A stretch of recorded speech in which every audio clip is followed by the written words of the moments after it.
To say something about meditation is a contradiction in terms. It is something which you can have, which you can be, but by its very nature you cannot say what it is. Still, efforts have been made to convey it in some way. Even if only a fragmentary, partial understanding arises out of it, that is more than one can expect. But even that partial understanding of meditation can become a seed. Much depends on how you listen. If you only hear, then even a fragment cannot be conveyed to you, but if you listen, try to understand the difference between the two. Hearing is mechanical. You have ears, you can hear. If you are getting deaf, then a mechanical aid can help you to hear. Your ears are nothing but a certain mechanism to receive sounds. Hearing is very simple. Animals hear. Anybody who has ears is capable of hearing, but listening is a far higher stage. Listening means when you are hearing, you are only hearing and not doing anything else. No other thoughts in your mind, no clouds passing in your inner sky, so whatever is being said reaches you, as it is being said. There is no interference from your mind. It is not interpreted by you, by your prejudices, not clouded by anything that, right now, is passing within you, because all these are distortions. Ordinarily, it is not difficult.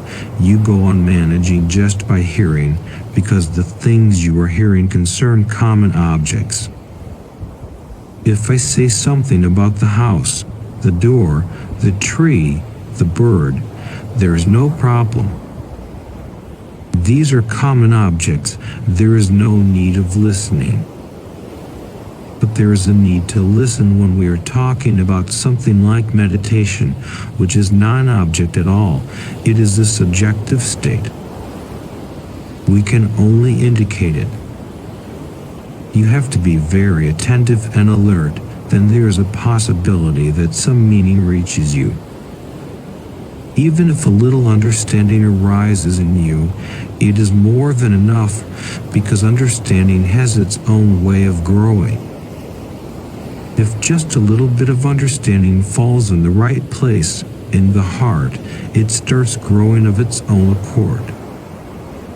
First, try to understand the word meditation. It is not the right word for the state about which any authentic seeker is bound to be concerned. So I would like to tell you something about a few words. In Sanskrit, we have a special word for meditation. The word is dhyana. In no other language does a parallel word exist. The word is untranslatable. It has been recognized for 2,000 years that this word is untranslatable for the simple reason that in no other language have people tried it or experienced the state that it denotes, so those languages don't have the word. A word is needed only when there is something to say, something to designate. In English, there are 3 words. The first is concentration. I have seen many books written by very well-meaning people, but not people who have experienced meditation. They go on using the word concentration for dhyana. Dhyana is not concentration. Concentration simply means your mind focused on one point. It is a state of mind. Ordinarily, the mind is continuously moving, but if it continuously moves, you cannot work with the mind on a certain subject. For example, in science, concentration is needed. Without concentration, there is no possibility of science. It is not surprising that science has not evolved in the East. I see these deep inner connections because concentration was never valued. For religiousness, something else is needed, not concentration. Concentration is mind focused on one point. It has its utility because then you can go deeper and deeper into a certain object. That's what science goes on doing, finding out more and more about the objective world. A person with a mind that is continuously roaming around cannot be a scientist. The whole art of the scientist is to be capable of forgetting the whole world and putting your whole consciousness on just one thing. And when the whole consciousness is poured into one thing, then it is almost like concentrating sun rays through a lens. Then you can create fire. Those rays themselves cannot create fire because they are diffused. They are going farther away from each other. Their movement is just the opposite of concentration. Concentration means rays coming together, meeting on one point, and when so many rays meet on one point, they have enough energy to create fire. Consciousness has the same quality. Concentrate it, and you can penetrate deeper into the mysteries of objects. I am reminded of a story about Thomas Alva Edison, one of the great scientists of North America. He was working on something with such concentration, and when his wife came with his breakfast, she saw that he was so much involved that he had not even heard her coming. He had not even looked at her. He was now aware that she was there. She knew that this was not the right time to disturb him. Of course, the breakfast will get cold, but he will be really angry if I disturb him. One never knows where he is. So she simply put the breakfast by his side, so that whenever he came back from his journey of concentration, he would see the breakfast and eat it. But what happened? In the meantime, a friend dropped by. He also saw Edison so concentrated, and he looked at the breakfast getting cold and said, "Better let him do his work. I will take the breakfast. It is getting cold." He ate the breakfast, and Edison was not even aware that this friend was there. When he returned from his concentration, Edison looked around, saw the friend, and saw the empty plates. He told the friend, "Please forgive me. You came a little late and I have already taken my breakfast." Obviously, because the plates were empty, somebody had eaten, and who else could have eaten it? He must have. The poor friend didn't know what to do. He had been thinking to give Edison a surprise, but this man had given him a bigger surprise. He said, "You came a little late." But the wife was watching the whole thing. She came in and she said, "He has not come late. You have come late. He has finished your breakfast." I was watching, but I saw that it was getting cold anyway. At least somebody ate it. You are some scientist. How you manage your science, I cannot understand. Concentration is always the narrowing of your consciousness. The narrower it becomes, the more powerful it is. It is like a sword that cuts into any secret of nature. You have to become oblivious of everything. But this is not meditation. Many people have misunderstood, not only in the West, but in the East too. They think that concentration is meditation.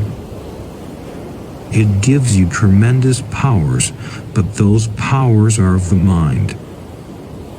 For example, in 1920, the king of Varanasi in India went through surgery and created news all over the world because of his operation. He refused to take any anesthetic. He said, "I have taken a vow not to take anything that makes me unconscious, so I cannot be put under chloroform, but you need not be worried." It was a major operation to remove his appendix. Now, to take out somebody's appendix without giving him anesthetics is really dangerous. You may kill the man. He may not be able to bear the pain because the pain is going to be terrible. You have to cut his abdomen, you have to cut out his appendix, you have to remove it. It will take 1 hour, 2 hours, and one never knows in what condition the appendix is. But he was no ordinary man, otherwise they could have forced him. He was the king of Varanasi. He said, "Don't be worried," and the best doctors available in India were there. One expert from England was there. They all consulted. Nobody was ready to do this operation, but the operation had to be done. Otherwise, any moment the appendix could burst and kill the man. The condition was serious, and both the alternatives seemed to be serious. If you left him without the operation, he might die. If you did the operation without making him unconscious, which had never been done, there was no precedent. But the king said, "You don't understand me. There has never been any precedent because you have never operated on a man like the man you are going to operate upon. Just give me my religious book, Srimad Bhagavad Gita. I will read it, and after 5 minutes you can start your work. Once I'm involved in the Gita, then you can cut any part of my body. I will not be even aware of it. There is no question of pain." When he insisted, and anyway he was going to die without the operation, so there was no harm in trying. Perhaps he was right. He was well known for his religious practices. So this was done. He read the Gita for 5 minutes and closed his eyes. The Gita dropped from his hands, and they did the operation. It took 1.5 hours. It was really serious. Only a few hours more and the appendix could have exploded and killed the man. They removed the appendix, and the man was completely conscious, silent, not even a flicker of his eyes. He was somewhere else. That was his lifelong practice, just to read for 5 minutes, then he was on the track. He knew the Gita verbally, he could repeat it without the book. Once he started going into the Gita, then he was really in the Gita. His mind was there. It left his body totally. That operation made news all over the world. It was a rare operation. But the same mistake was committed. Every newspaper had it that the king of Varanasi was a man of great meditation. He was a man of great concentration, not of meditation. He himself was in the same confusion. He also thought that he had reached to the state of meditation. It was not. It is just that when your mind is so focused on one thing, everything else falls out of its focus and you are unaware of it. It is not a state of awareness, it is a state of narrowed consciousness, so narrow that it becomes one-pointed and the rest of existence falls out of it. So before I talk about what meditation is, you have to understand what it is not. First, it is not concentration. Second, it is not contemplation. Concentration is one-pointed. Contemplation has a wider field. You are contemplating beauty. There are thousands of things that are beautiful. You can go on moving from one beautiful thing to another. You have many experiences of beauty. You can go on from one experience to another. You remained confined to the subject matter. Contemplation is a wider concentration, not one-pointed, but confined to one subject. You will be moving, your mind will be moving, but it will remain within the subject matter.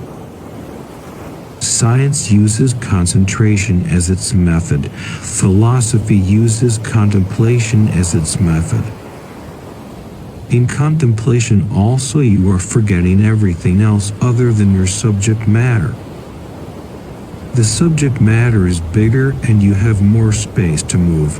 In concentration there is no space to move.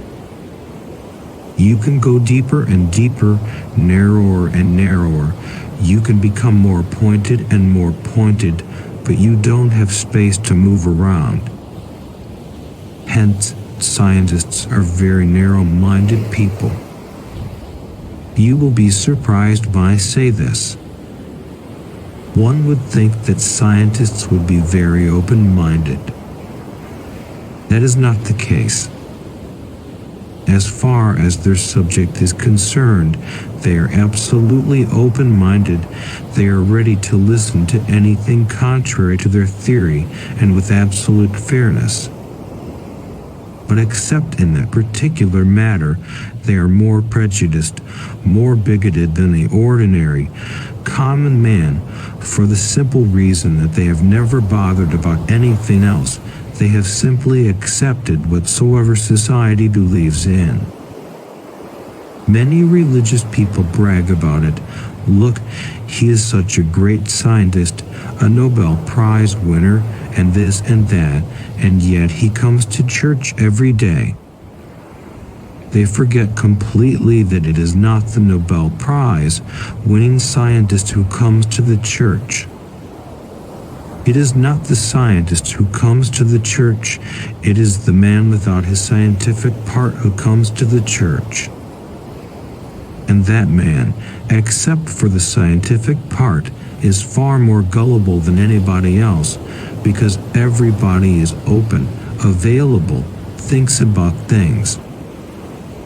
Everybody compares, thinks about what religion is good, sometimes reads also about other religions, and has some common sense which scientists don't have. To be a scientist, you have to sacrifice a few things. For example, common sense. Common sense is a common quality of common people. A scientist is an uncommon person, and he has an uncommon sense. With common sense, you cannot discover the theory of relativity or the law of gravitation. With common sense, you can do everything else. For example, Albert Einstein dealt with such big figures that only one figure would take up the whole page, hundreds of zeros following it. But he became so involved with those big figures, which is uncommon, that about small things he became oblivious. One day he entered a bus and gave the conductor the money. The conductor returned some change. Einstein counted it and said, "This is not right. You're cheating me. Give me the full change." The conductor took the change, counted it again and said, "Mister, it seems you don't know figures." Einstein remembers when he said to me, "Mister, you don't know figures," then I simply took the change. I said to myself, it is better to keep silent. If somebody else hears that I don't know figures, and that too from a conductor of a bus, what have I been doing my whole life? Figures and figures, I don't dream about anything else. No women appear, no men appear, only figures. I think in figures, I dream in figures, and this idiot says to me, "You don't know figures." When he came back home, he told his wife, "Just count this change." "How much is it?" She counted it and said, "It is the right change." He said, "My God." This means the conductor was right. Perhaps I don't know figures. Perhaps I can only deal with immense figures. Small figures have fallen out of my mind completely. A scientist is bound to lose his common sense. The same happens to the philosopher. Contemplation is wider, but still confined to a certain subject. For example, one night Socrates was thinking about something. One never knows what he was thinking about, standing by the side of a tree, and he became so absorbed in his contemplation that he became completely oblivious that snow was falling. In the morning he was found almost frozen. Up to his knees there was snow, and he was standing there with closed eyes. He was almost on the verge of death. Even his blood might have started freezing. He was brought home, a massage was given to him, alcohol was given to him, and somehow he was brought to his common senses. They asked him, "What were you doing there, standing outside in the open?" He said, "I had no idea whether I was standing or sitting, or where I was. The subject was so absorbing that I went totally with it. I don't know when the snow started falling or when the whole night passed.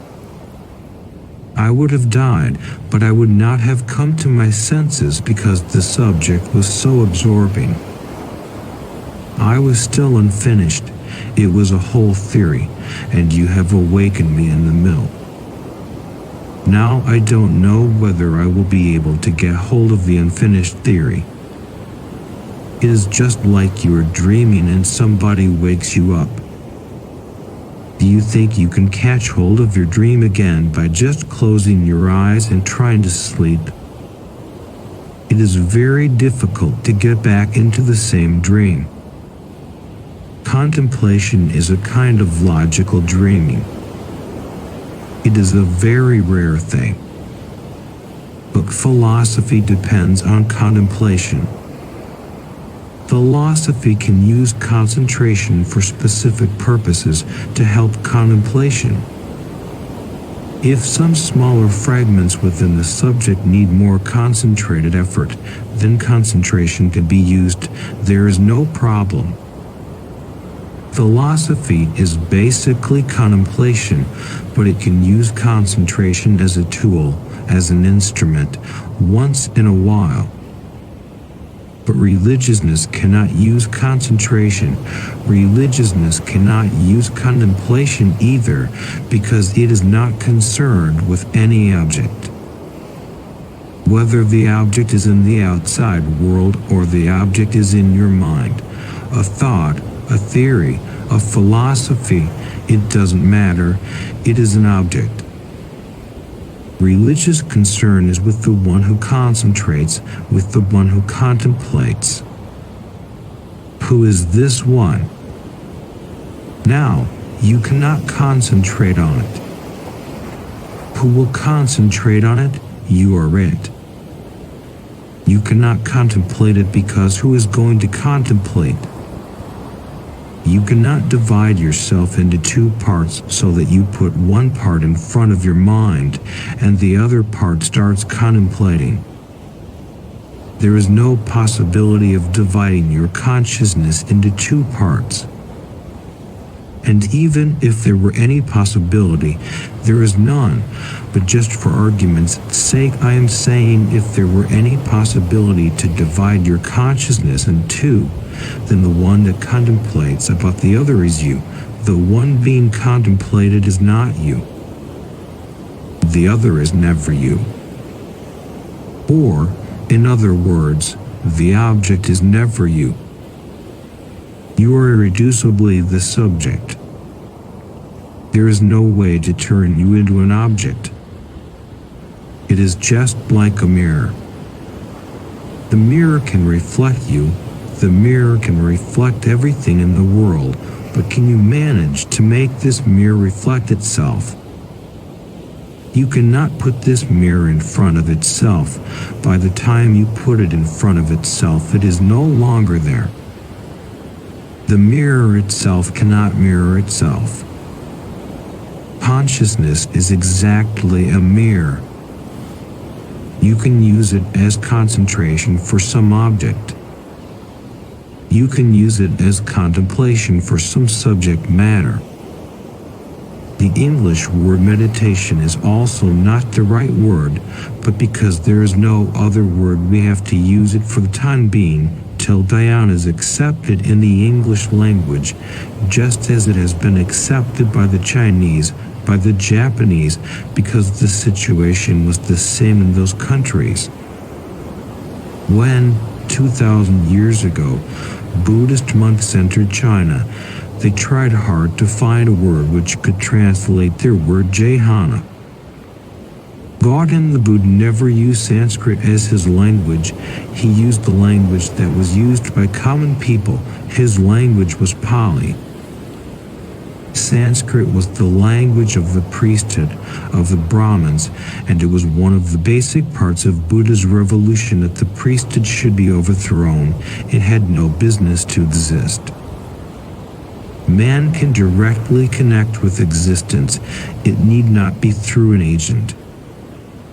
In fact, it cannot be through a mediator. You can understand it very simply. You cannot love your girlfriend, your boyfriend, through a mediator.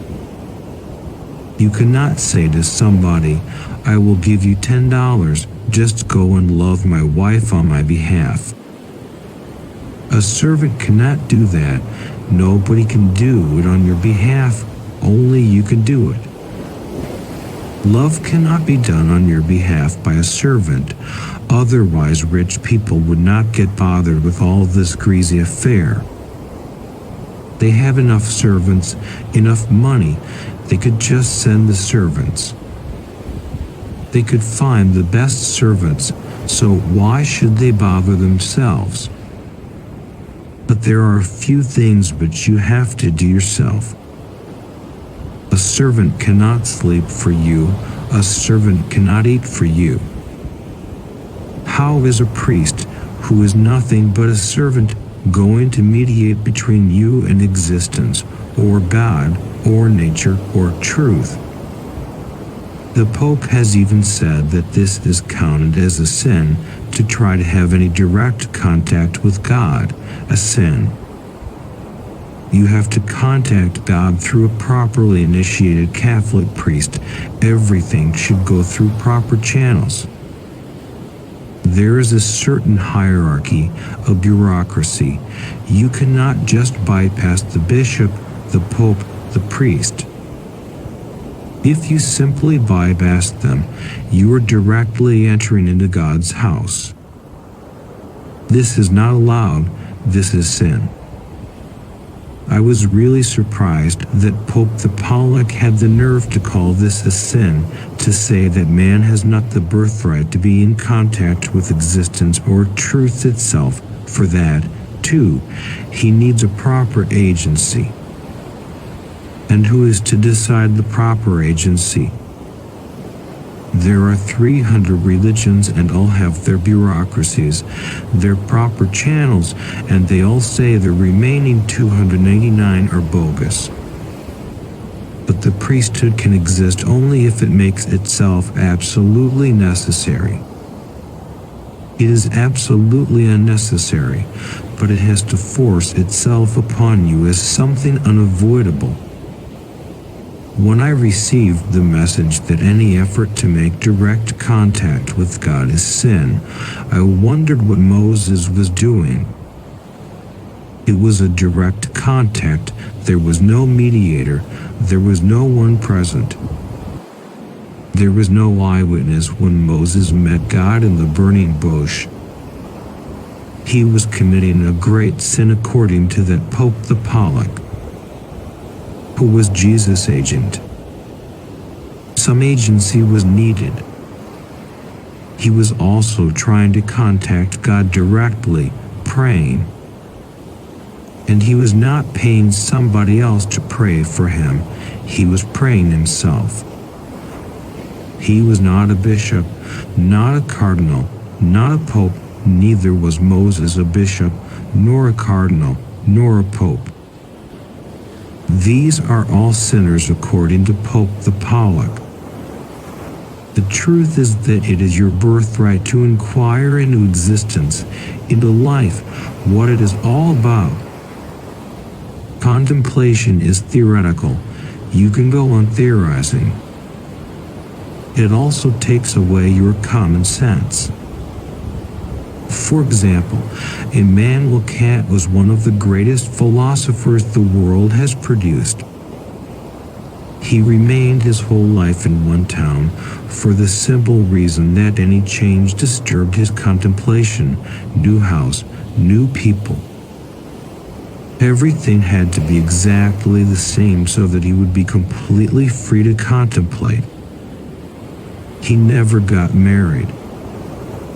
One woman had even offered, but he said, "I will have to think it over." Perhaps that will be the only answer of its kind. Ordinarily, the man proposes. She must have waited long enough, and when she found that this man was not going to propose, she proposed. And what did he say? "I will have to think it over." He contemplated for 3 years all favorable points for marriage, all unfavorable points against marriage.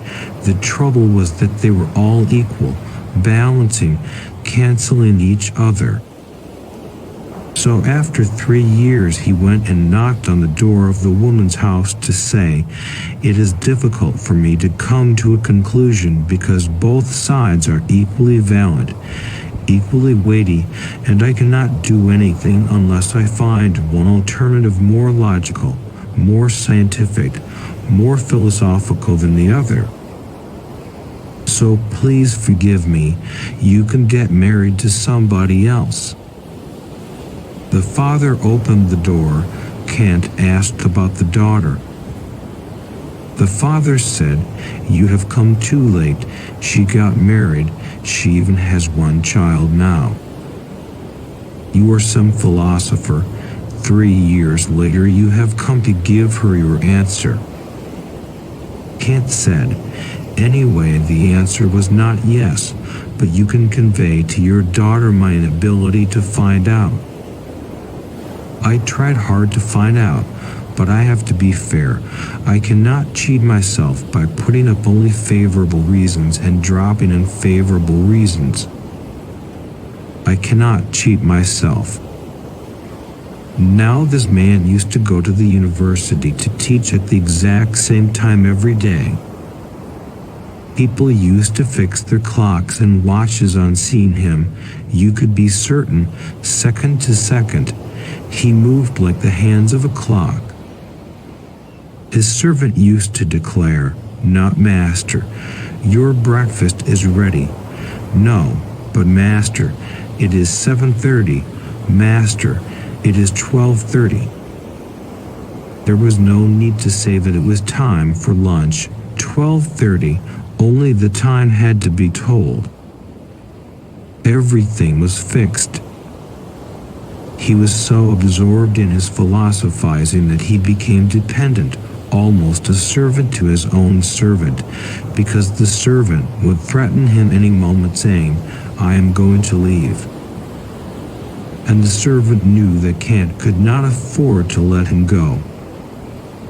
For a few days it had happened that because he was threatening, Kant would say, "Yes, you can go. You are thinking yourself too important. You think I cannot live without you, that I cannot find another servant." The servant said, "You try."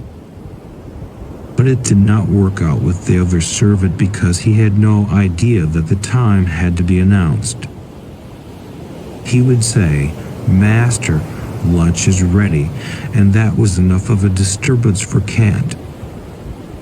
He had to be awakened early in the morning at 5 o'clock, and the instructions to the servant were, "Even if I beat you, scream and say to you, 'Get lost, I want to sleep.' You are not to leave. Even if you have to beat me, but pull me out of bed. 5 means 5. If I am late getting out of bed, you will be responsible. You have all the freedom to do whatsoever you have to do. And I cannot say anything, because sometimes it is too cold and I feel like sleeping, but that is a momentary thing. You need not bother about it. You have to follow the clock and my orders, and at that moment when I am asleep, you need not bother about what I am saying. I may say, 'Go away,' I will get up. You are not to go away. You have to get me out of the bed at 5 o'clock. Many times they used to fight, and the servant used to hit him and force him out of the bed. Now, a new servant could not do that, beat the master, and the very orders seemed to be absurd. If you want to sleep, sleep. If you want to get up, get up.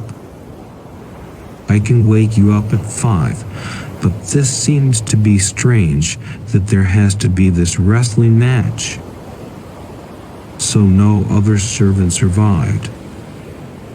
Kant had to go back to the same servant again and ask him, "Come back. Just don't die before I do, otherwise I will have to commit suicide." Each time this happened, the servant would ask for more pay. And that's how it went on. One day when Kant was going to the university, it was raining and one of his shoes got stuck in the mud.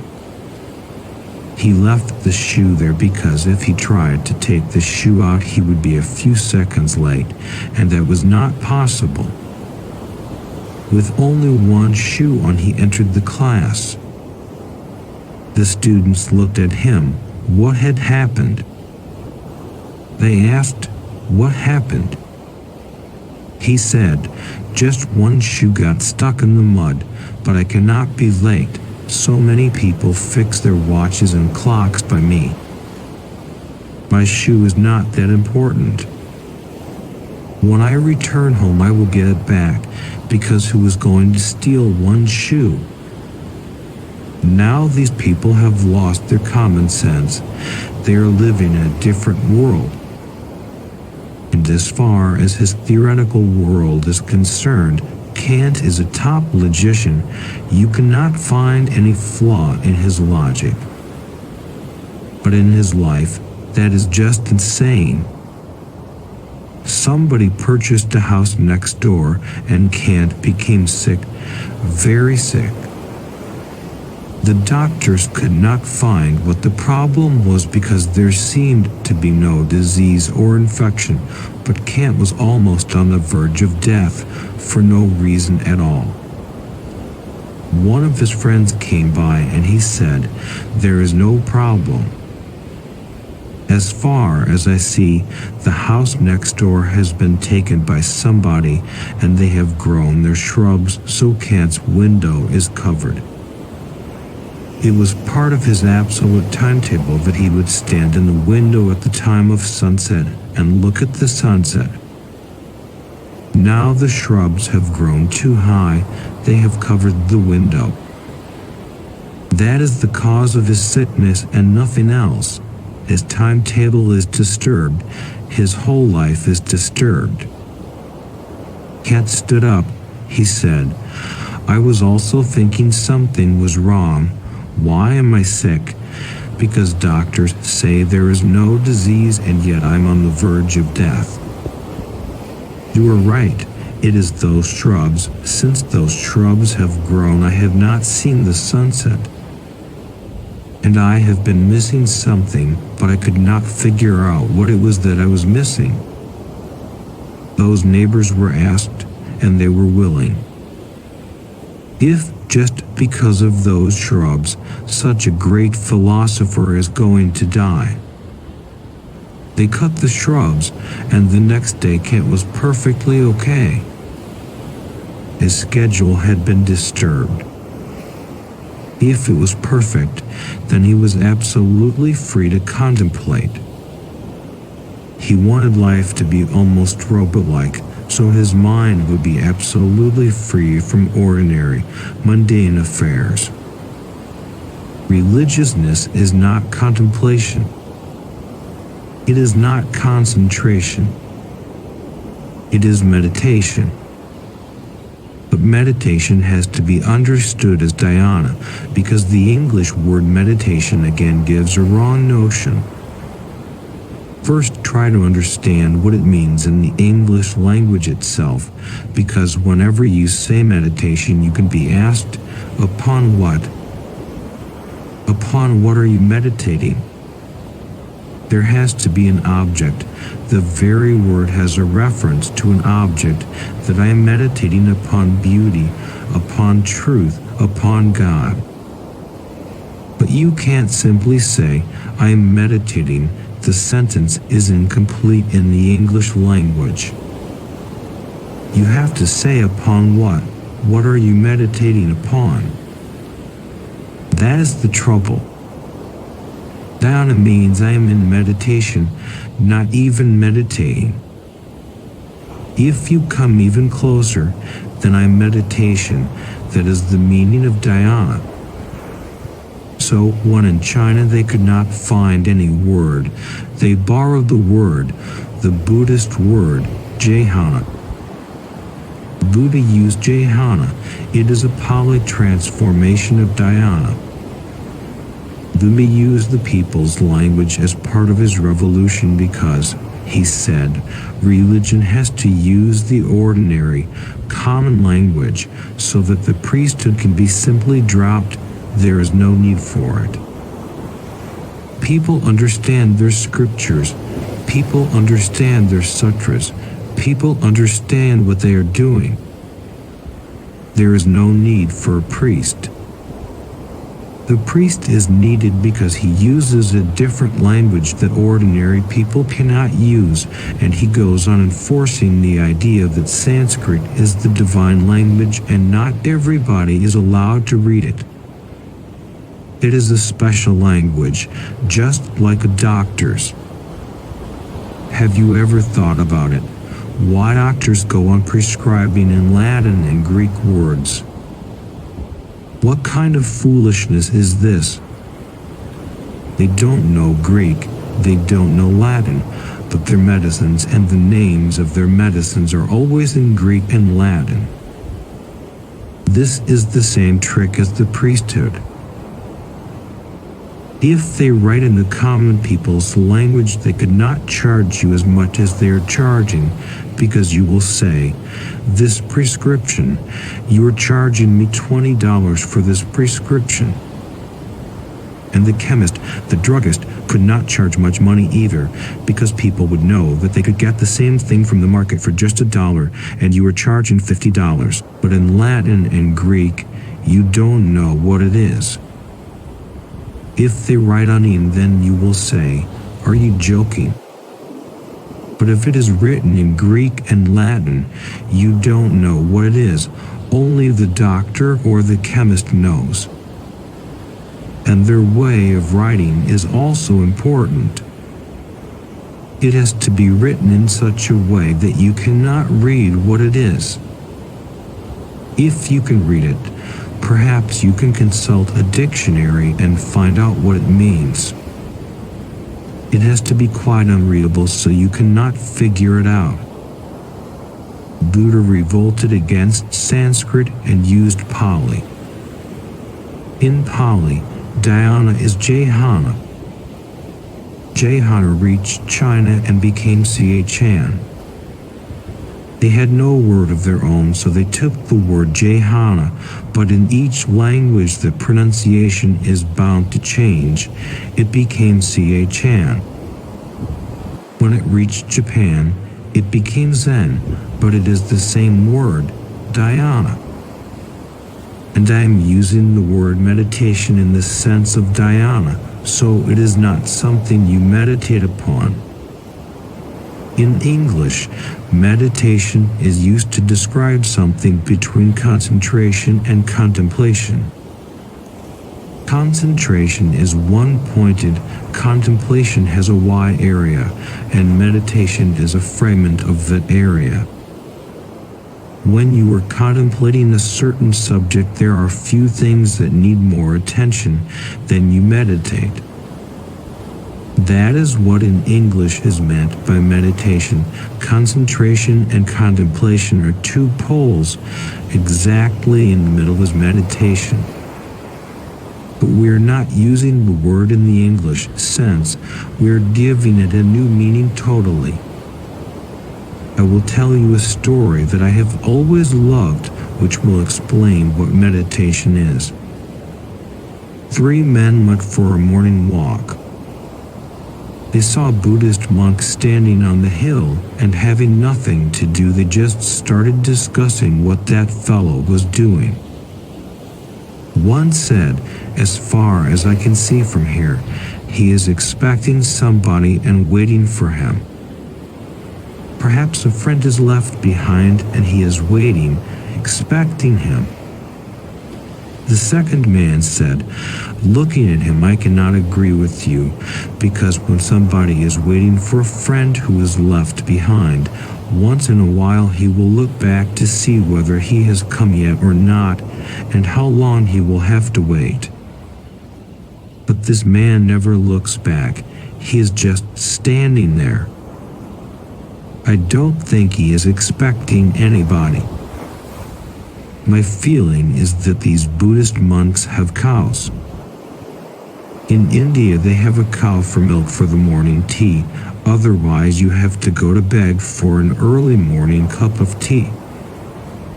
The second man said, "My feeling is that his cow is lost somewhere, must have gone to graze, and he is just searching for the cow."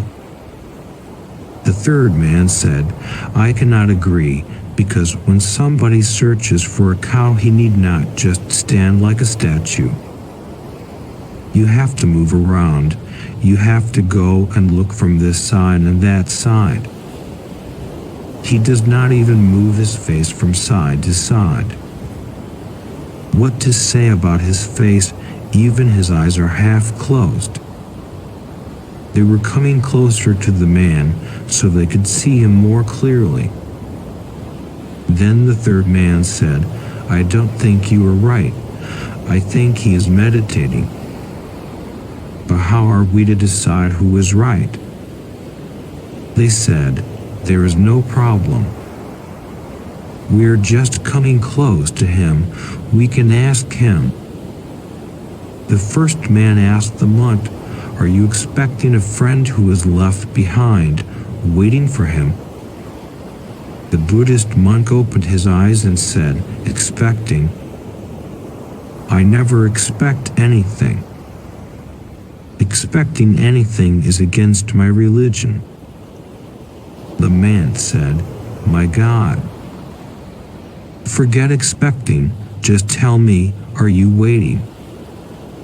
He said, "My religion teaches that you cannot be certain even of the next second. How can I wait? Where is the time to wait? I am not waiting." The man said, "Forget expecting, waiting. I don't know your language. Just tell me, have you left some friend behind?" He said, again the same thing. "I don't have any friends in the world, and I don't have any enemies in the world, because they both come together. You cannot sort out one and leave the other. Can't you see that I am a Buddhist monk? I don't have any enemy. I don't have any friend. Please get lost. Don't disturb me. The second man thought, now there's hope for me. He said, this I had told him already, that you were talking nonsense. He is not waiting, not expecting. He is a Buddhist monk. He has no friends, no enemies. You are right. My feeling is that your cow is lost. The monk said, you are even more stupid than the first man. My cow? A Buddhist monk possesses nothing. And why should I look for somebody else's cow? I don't possess any cow. The man looked really embarrassed. What to do? The third man thought, now, the only possibility is what I have said. He said, I can see that you are meditating. The monk said, nonsense. Meditation is not some activity. One does not meditate, one is meditation.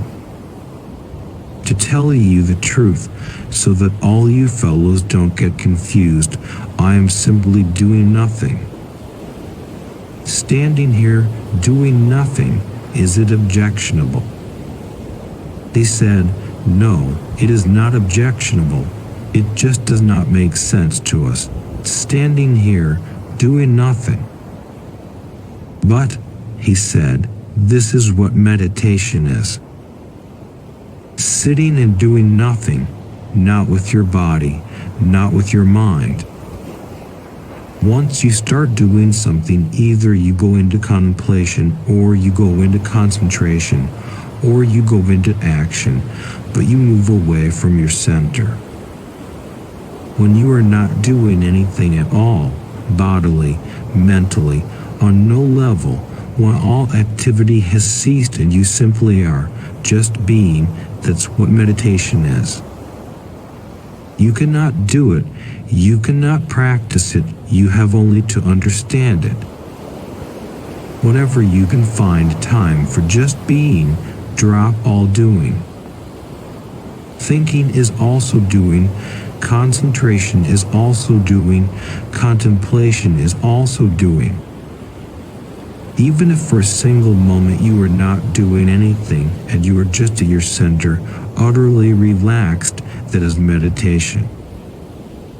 And once you have got the knack of it, you can remain in that state as long as you want. Finally, you can remain in that state for 24 hours a day.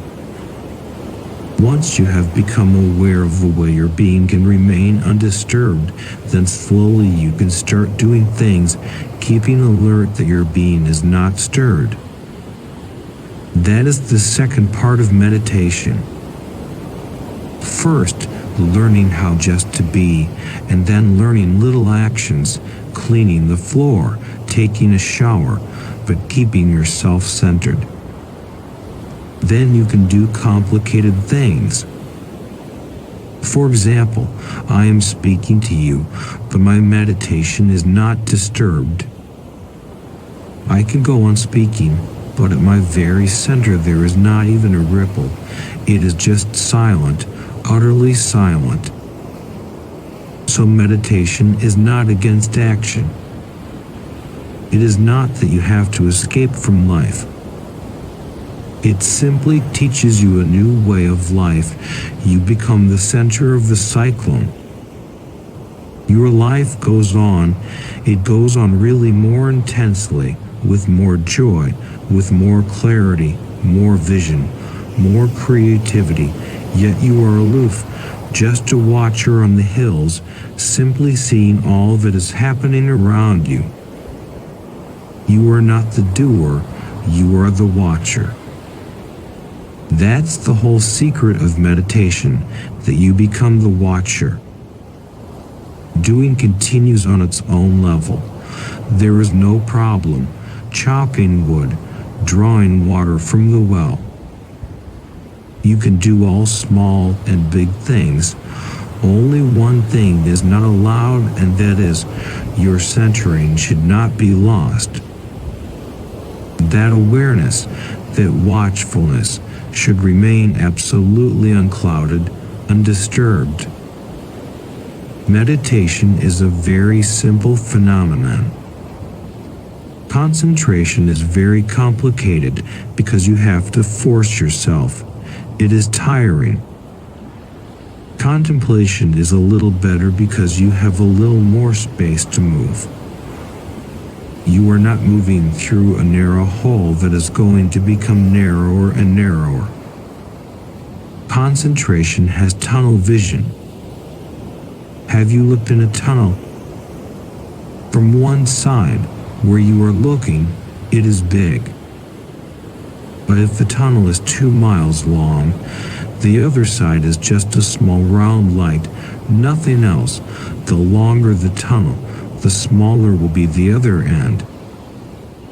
The greater the scientist, the longer the tunnel. He has to focus, and focusing is always a tense affair. Concentration is not natural to the mind. Mind is a vagabond.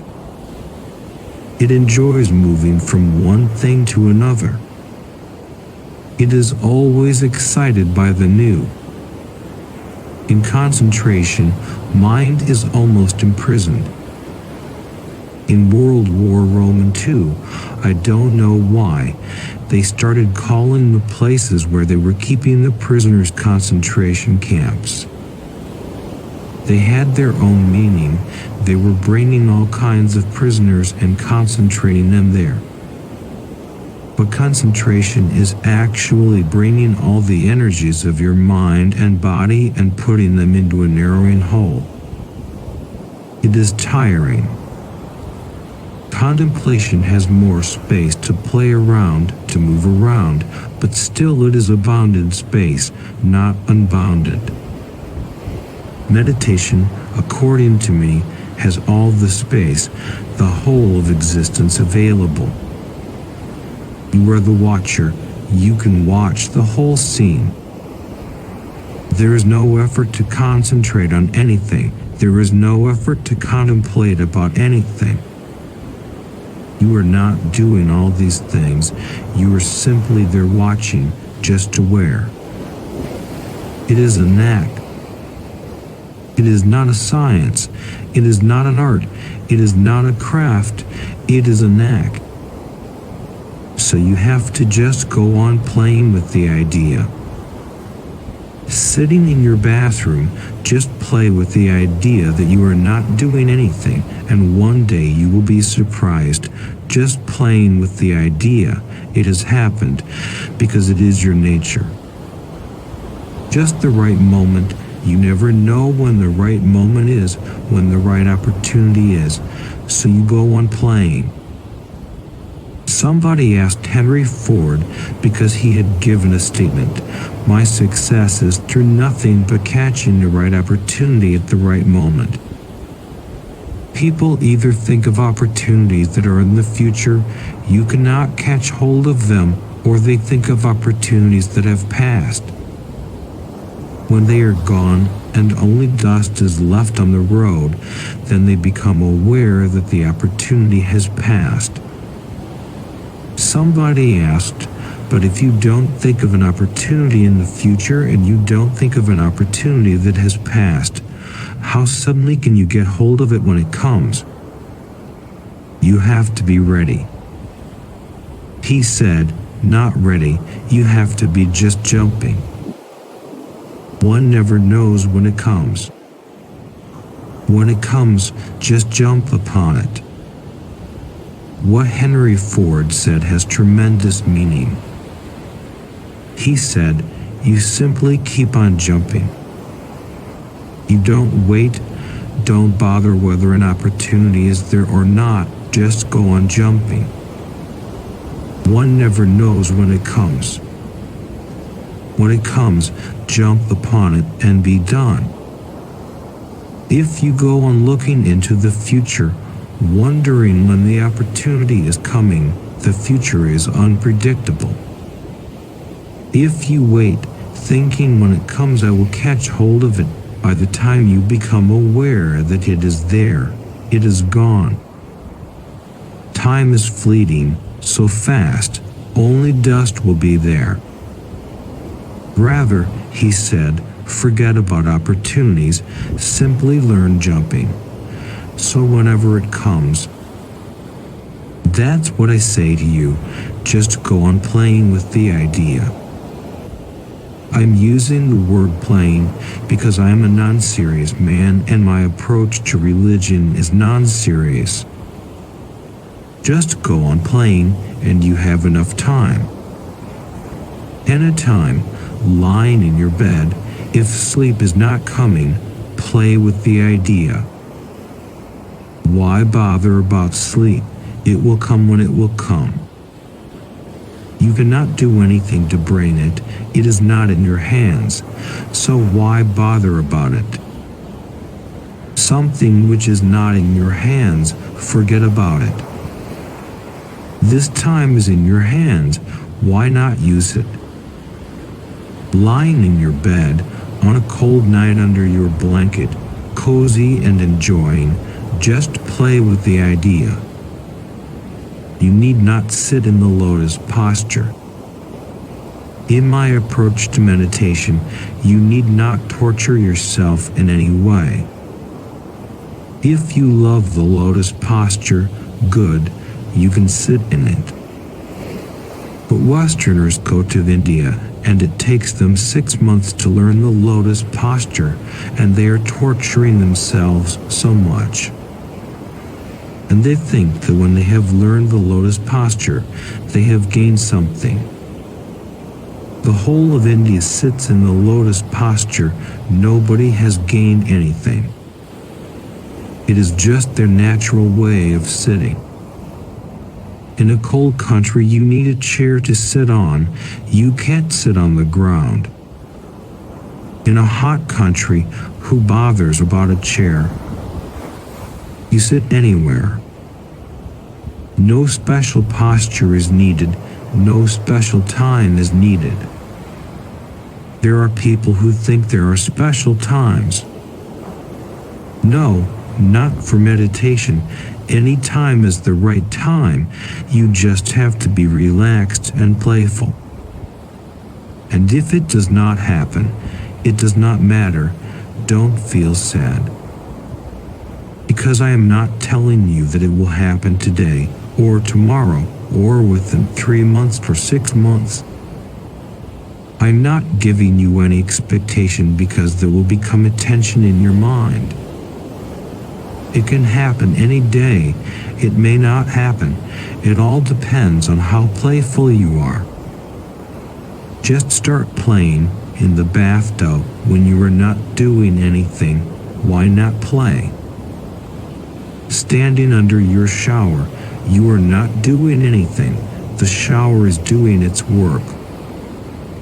You are simply standing there. For those few moments, just be playful. Walking on the road, walking can be done by the body. You are not needed. The legs do it.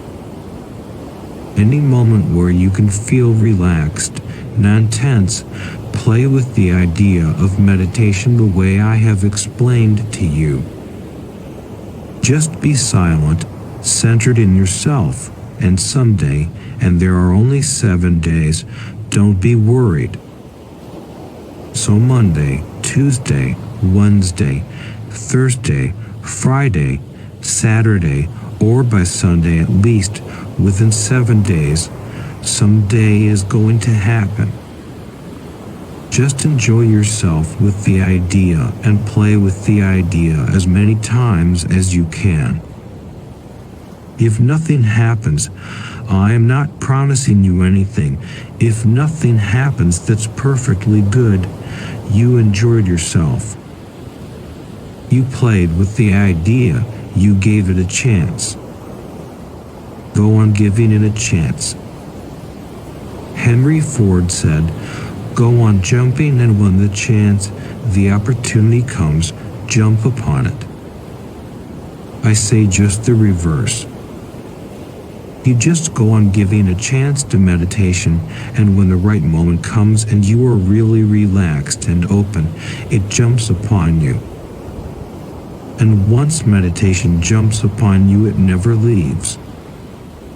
There is no way. So think twice before you start playing.